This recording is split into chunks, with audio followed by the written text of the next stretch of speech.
Hey guys, welcome back. Hope you had a good day in the market. We are back from our trip. It's Wednesday. Gonna start off real quick on Tilray and what's going on. Basically, I put debit spreads, or I actually bought naked calls on Tilray back a while ago. Just with thinking of Biden and new legislation, and of course, Biden stock and weed becoming more federally legal in the states. Anyways, if you're following along, you saw. It was a super small play. It was $50. I think I had just bought 2 calls, which were these 2. So I bought 22 calls for February 19th, and I spent $50 on it total. And then Tilray shot up, and let's see, probably last week I legged into it, so I sold a call. I sold a 30 call on one of them, and then I sold a 27 call on the other one. And what that did is that collected me $145 on the 30 call, $152 on the 27 call. So then that was about $300. So then I was positive 250 on the play, and then I had all this room to run it up. So now what's happening is now they turned into debit spreads, and now I'm able to basically the max profit on these now is the difference in the strikes. So $22 to $27 is $5. And since they're options, you times it by 100 because it's 100 shares, and then you get something close to, yeah. Anyways, so the max gain on this one is about 500, I believe. And then the max gain on this one is about 800. So basically, these are about at max gain. The way debit spreads works, as opposed to naked calls, is that you have to kind of wait on the time. The naked call, like, you want to just get out of it when it's got the most volatility going in the right direction that you have it. But debit spreads, since you sold one too, you kind of have to wait it out a little bit. So if you look at Options Profit Calculator, actually, it's a pretty good website. It kind of shows things, what's going on. So even though, I'm not going to go through it on here, but this is it. Even though we're way in the money, because this is a 30 and this is a 27 for the highs, and it's at 63. We're still not going to get max gain on it yet until we have a little more time to, for the ones that we sold, to lose, to lose value. That's right. Yeah. So we've got 9 days on those, and I'm predicting if it's over $30, then we're going to get our max gain on it. I don't know why it's not letting me analyze. Weird. Anyways, so yeah, that'll be $50 into, I think, like 1,500. I mean, these two. How did I come up with that number? I can't remember. Yeah, about 1,500. So whatever percentage that is, that's legit. I wish I put more into it. Of course, hindsight. I did get a little more exposure to Tilray though. Just talking about Tilray, I opened up a put credit spread. It's kind of an aggressive one. So basically, this the way this works is if Tilray closes above $60 on expiration, which is not working. An expiration for this contract is Friday. So I bought 3 puts and I sold 3 puts, and it's the difference in the strikes. So if it closes above 60 on this one, I think our max gain is like actually pretty, well, I wish I was, oh, I know it's right there actually. Let's see. Max cost base is it? I'm not sure. Max gain on this one's maybe like 500, and if it stays above that, we'll make it. So I've got more exposure to Tilray.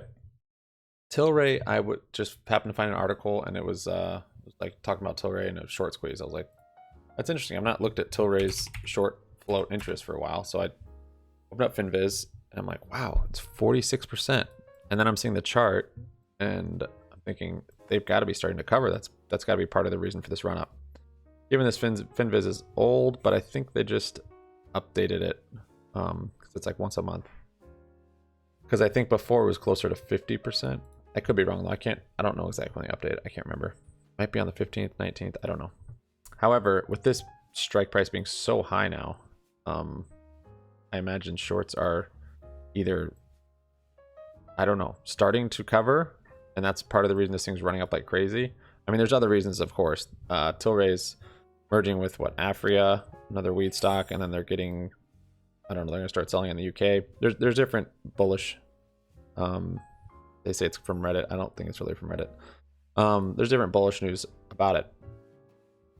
So then I also realized or read or whatever, found out that they had a short squeeze right here. So if you look back at IPO, your IPO in 2018, it wasn't even on the stock market very long, like 2 months, and it had this short squeeze up to $300.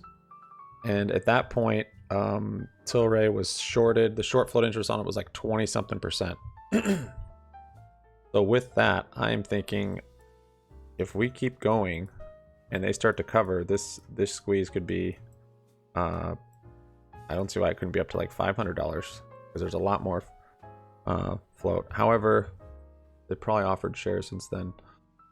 I don't know. I'm not sure how all that works, honestly. I haven't, the short float thing and trying to get short squeezes is all just come about from GameStop with me. So I don't know. Maybe we're at the top of it, but it was interesting to me that there's such a high short float and it's already had this squeeze, so it has a history of it. And this one was at 300 and it was only like 23%. But no, yeah, if it's 43%, no matter how many shares. So yeah, I don't see why it wouldn't be even a higher squeeze than this. And this one happened over the course of, yeah, it was one day. So 18, it was on the weekend, so 18 Friday and then Saturday squeezed up. Crazy. So if there's fewer shares, I'm assuming and if there's fewer shares shorted, the squeeze is going to happen quicker. So I'm assuming like a GameStop, from what I've read, is going to last for days. It's going to take days. This one, it all happened, it looks like. I mean, it was ramping up here. And I don't know if the squeeze probably really only started happening on the 18th. Yeah, or even here, because this is fast growth, but it wasn't insane. I think right here is where they started to cover on the 18th, and then Friday just ramped up, and then open on Monday. Yeah, wait, was that? No, that wasn't a weekend. Never mind. But yeah, from this day to this day. So that's kind of my thesis on Tilray, and hoping this, we'll see what happens.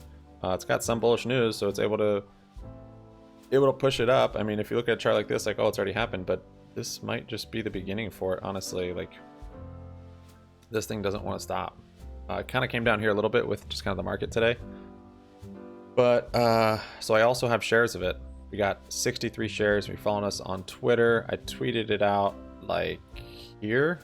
Is it here? Just after I did that research, found out the short float interest, saw that it previously had a short squeeze. That's there. Oh yeah, you can see right here, we're up 82%. We're up $1,900 on 63 shares. So I'm going to keep holding this until I think it's hit the top, it's squeezed. I don't know exactly when that will be, but it's 4% after hours now. It's still going. And then we've got this put credit spread. So if it closes above 60, I think this is maybe 800 credit we get. I think it's not showing it because it's after hours maybe. Well, actually, I should be able to tell. No, so it should be 500, the difference between the strikes. So it's about a $500 credit. So trying to get more exposure to this. I almost bought calls, but there's already so much premium on it. Given if this thing goes to 500, this is going to be worth like 1,600 now. It's probably worth like 10 grand. So it's kind of one of those things. Like, you saw GameStop's premiums just go outrageous, but it doesn't. I don't know why it doesn't have the IV on here, but good. I didn't want, yeah, because if this doesn't actually squeeze, that's a huge amount of premium to pay. That being said, I did see these were costing, what were these? Saw these a couple days ago. No, it wasn't even these. They didn't have this strike. That's right. So when I was looking at it, the highest strike they had was 40. These were 32. Yeah, no, $320. That's how much these were. Now they're $2,500.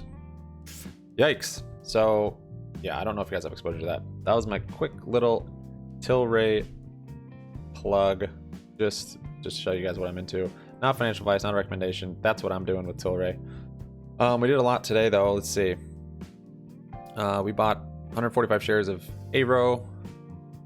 Let's see. That's kind of selling off after hours.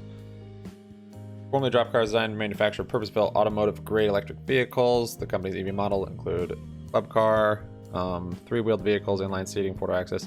It's an EV play. You know, there's a lot of hype around these right now, so kind of just trying to get some of that hype.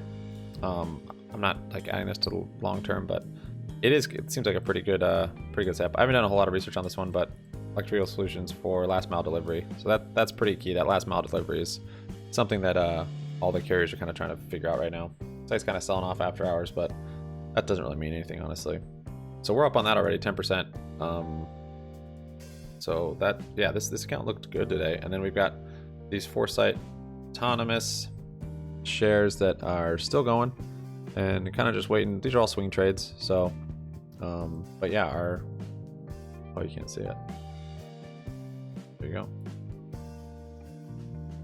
So today's account gain on Webull is 1,800. We're up on this one, and that's including GameStop, holding GameStop. So not bad. And if GameStop goes, this will be nice. This account was at like 11,000 when that crazy kind of early squeeze happened with Naked and Cost and all those ones were going, and we had it. But yeah, so Naked, actually, speaking of Naked, I don't know. I didn't see any news on Naked. Not sure what's going on with it. Because the short float interest is, it looks like it got covered on the last kind of squeeze. On this squeeze right here, and it squeezed up to 342. Because now it says the short float's 9%. I think then it was maybe 60 or 70. It was pretty high at one point. So I think this has been updated since last month. So I don't know. I didn't see any news on Webull. Yeah, it didn't really say anything on here. So not sure what's going on with it, but it's up a lot today, and we have shares. We're actually still down on them, so I will wait until I see confirmation and just with the technical analysis, and then I will be selling these because I don't see any reason why it's running up. I have no problem with the brand. I just don't want to hold it for long term and just swing trading it. So we've got 100 shares in that account, and we'll be getting rid of that. Tilray's up 10% aftermarket. This is insane. I think this. I don't know. This is getting crazy. 13%. This might be it. Might be happening right in front of us. Look at this, 8,200. This might be happening right in front of us right now. Wow.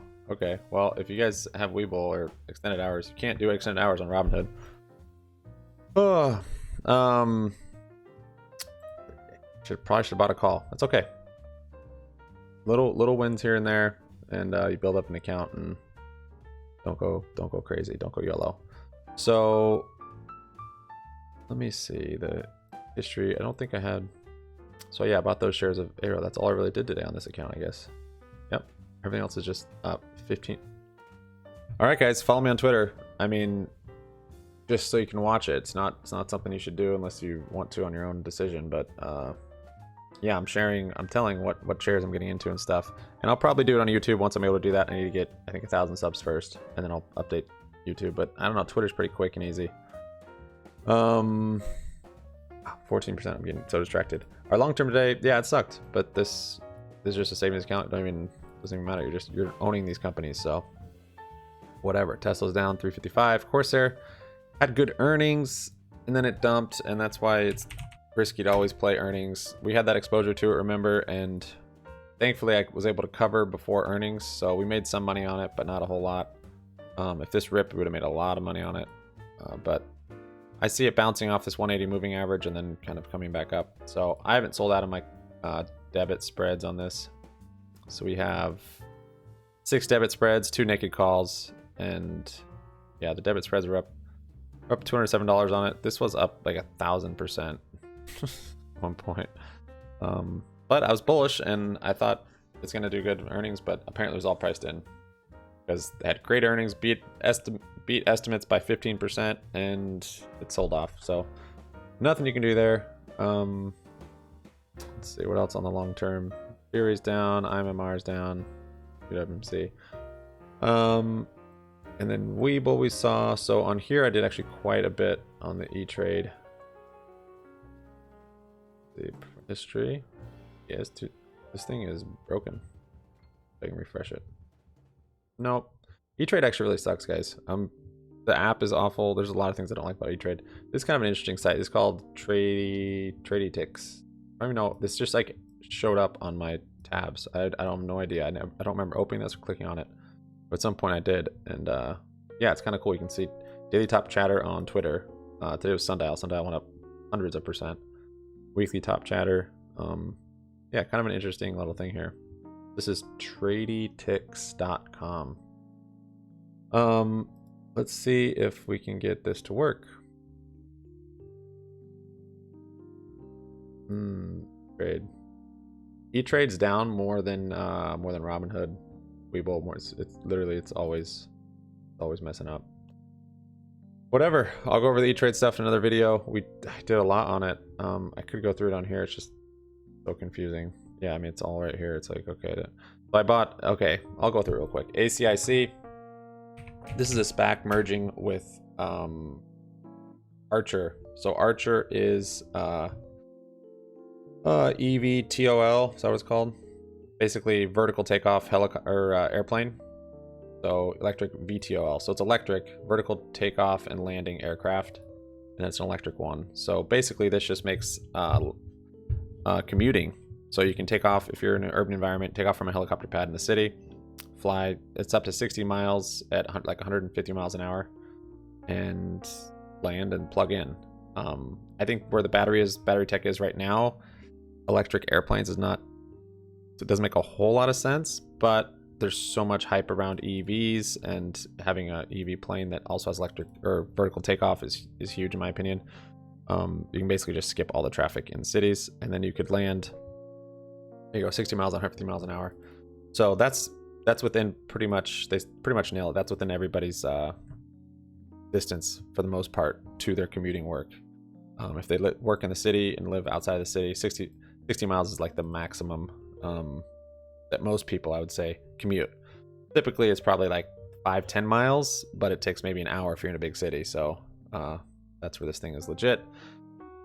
And it's really early on. They don't have any, I don't think they have any even prototypes yet, but not trying to pump this. I just got into the SPAC. I think it could be good. SPACs have been going crazy this year, and this is EV space as well as kind of the VTOL aircrafts, which I'm interested in. Those are cool.